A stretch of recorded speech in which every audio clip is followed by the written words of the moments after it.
Hi, brothers and sisters. Welcome to episode number 21 in the book of Deuteronomy. Today's going to be about having a hornet in your mouth for just a moment. So we're in this big picture about why does God pursue humans? Well, it starts with his love, and then he's a setter of love. He's a giver of love. And because he's been he promised to set love on people that came before you. So he loves, he chooses, and he keeps a promise. And he also reaches out his love to people. And that's where he sets his love upon us. So the Lord is setting his affection on the people of Israel so that someday he can set his affection on you, so that you would set your affection on him and respond to him in that way. So today, read with me in Deuteronomy chapter 7, where there's a section about being careful to do the commandments. Here it is. This is verse 7 and verse 21. And because you listen to these rules and keep and do them, the Lord your God will keep you and keep the covenant and the steadfast love he swore to your fathers. He will love you. He will bless you. He will multiply you. He will bless the fruit of your womb, the fruit of your ground, your grain, your wine, your oil, the increase of your herds and your young flock in the land he swore to your fathers to give you. You shall be blessed above all peoples.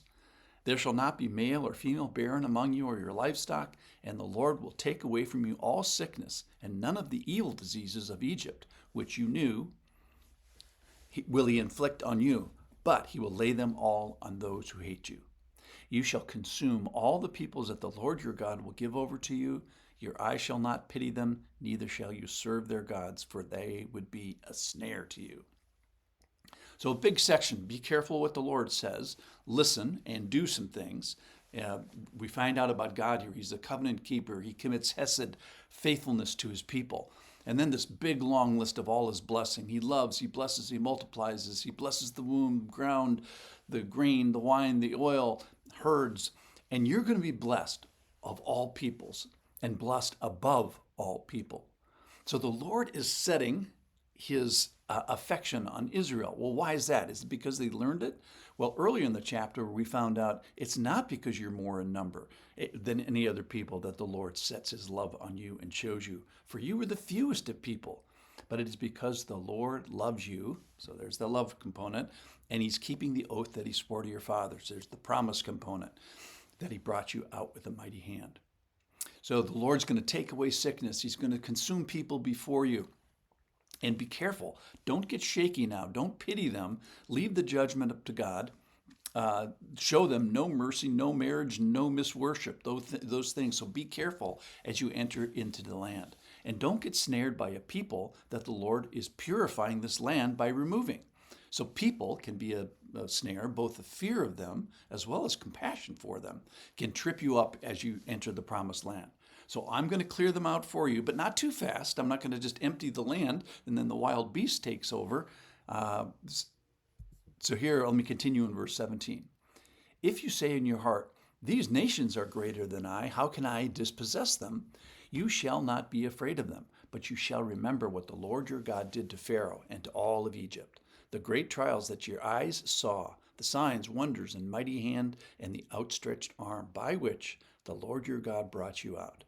So will the Lord your God do to all the peoples whom you are afraid.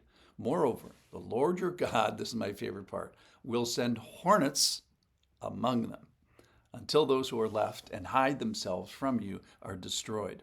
You shall not be in dread of them, for the Lord your God is in your midst, a great and awesome God. The Lord your God will clear away these nations before you. You may not make an end to them at once, lest the wild beasts grow too numerous for you. But the Lord your God will give them over to you and throw them into great confusion until they are destroyed. Let me pause there. So the Lord says, here's how I'm going to do this, is I'm going to send hornets before you. So I had an experience once where I was taking this big, massive piece of art off a wall outside, and just as it was coming down, there was a hornet's nest behind it, and I must have been screaming and warning the person that I was with or something. Anyway, my mouth was open, and a hornet flew inside my mouth. Now, this must have been for, I don't know, a tenth of a second or something, but if you ever had a hornet, live hornet inside your mouth, something you'll never forget. And I was thrown into massive confusion, massive terror, and that was just with one hornet. So it reminds me of verse 23, but the Lord your God will give them over to you and throw them into great confusion. This is my lived-in truth. There's no better way to throw somebody into confusion than to put a hornet inside their mouth, or 10 of them chasing you or whatever. So I was thrown into great confusion, and obviously if I was a sword carrier, I couldn't defend myself very well. It was extremely distracting, running and screaming for my life. So if you say, people of Israel, I cannot do this, remember what I've done for you with the Egyptian. You've seen the signs and the wonders in my mighty hand and outstretched arms. So the good news is you were on the right side of history. I, the Lord, am going to clear them away. So what he's saying here is be careful out there. Don't bring your unholy, detestable things from this people group into your house.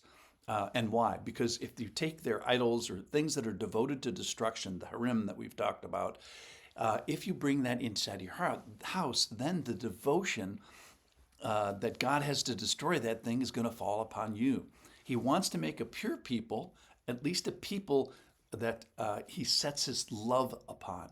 So if you bring an abominable thing into your house, you become impure and devoted to destruction, set apart for destruction. Okay, so remember, harem is this destruction to a deserving evil people group that, essentially that they may have hornets in their mouth, or at least chasing them into confusion.